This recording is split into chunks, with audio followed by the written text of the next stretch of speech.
नमो बुद्धाय। जय भीम साथियों। मैं Sunil Bauddh, the Buddhist society of India, Delhi प्रदेश अध्यक्ष। साथियों, आज है 1 जनवरी 2022। नया साल मुबारक हो। और उससे पहले सूर्य दिवस भीमा कोरेगांव की आपको सभी को शुभकामनाएं, मंगल कामनाएं। आज भीमा कोरेगांव को हुए 204 साल हो चुके हैं और एक ऐसा भीमा कोरेगांव जो हमारे शौर्य की गाथा बयां करता है, एक इतिहास हमारे को बताता है। और एक ऐसा समय, किस तरह की परेशानियां आई, किस तरह की विडम्बना आई और उस सम्मान की लड़ाई को लड़ा गया। आज उस लड़ाई के पूरे 204 साल पूरे हो रहे हैं और नया साल शुरू हो रहा है 2022। 1 जनवरी 1918 में ही ये युद्ध लड़ा गया था, सम्मान के लिए, अपने अधिकार के लिए।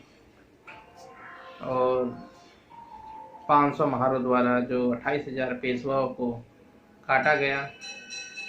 बड़ी संख्या में उसमें महार थे, इसलिए उसको महार बोल दिया जाता है, लेकिन उसमें काफ़ी सारे लोग थे, ओबीसी के लोग थे, उसमें मुस्लिम लोग भी थे। अगर आप उस लिस्ट को देखोगे जो 500 लोगों की लिस्ट थी, तो उसमें तमाम वो लोग हैं जिनको आज वर्तमान अगर समय में बहुजन कहा जाए तो उसमें कोई बुरा नहीं होगा।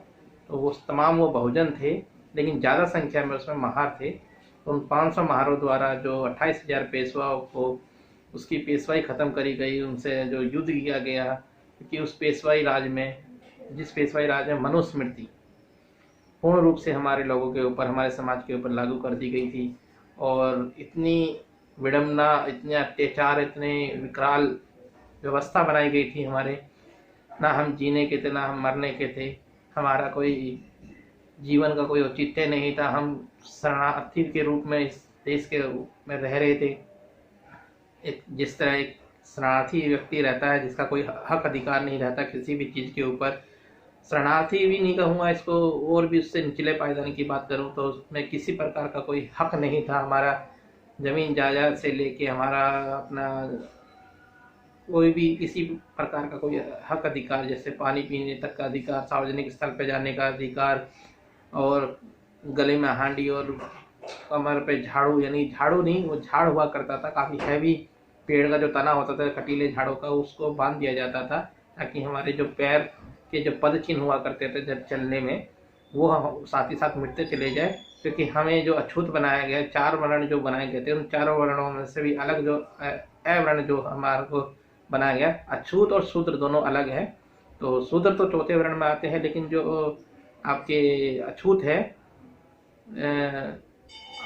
शूद्र शूद्र चौथे वर्ण में आते हैं, लेकिन जो अछूत है वो 5वां वर्ण बोला जाता है। वो 5वां वर्ण नहीं बोलेगे, वो वर्ण से बिल्कुल बाहर थे, जो हमारे ऊपर हमें माना गया था, जिनको बाद में अस्पृश्य माना गया, और जिसको बाबा साहब ने एक लिखा अपने लिटरेचर में, और उनकी लड़ाई लड़ी और उन महारों भीमा कोरेगांव कहलाया गया, वो इतिहास रचा गया। और वो 500 महारों द्वारा जो 28,000 पेशवाओं को मारा गया, उसकी पेशवाई खत्म करी गई। तो वो उस समय वो पेशवाई खत्म हुई थी, ब्रिटिश शासन पूरे भारत में चल पाया।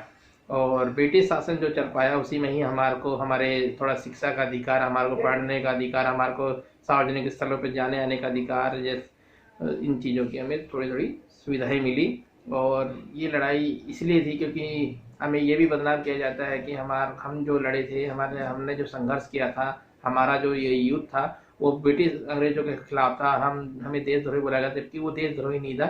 जो एक ब्राह्मणवाद पूरा विकराल रूप में पूरे भारत में की व्यवस्था पे, जाति व्यवस्था के रूप में इस्टेब्लिश था, उस जाति व्यवस्था को तोड़ने के लिए, बिखेरने के लिए, उसको ख़त्म करने के लिए, जो हमारे ऊपर अन्याय होते जा रहे थे, उस अन्याय का जवाब देने के लिए वो युद्ध लड़ा गया था।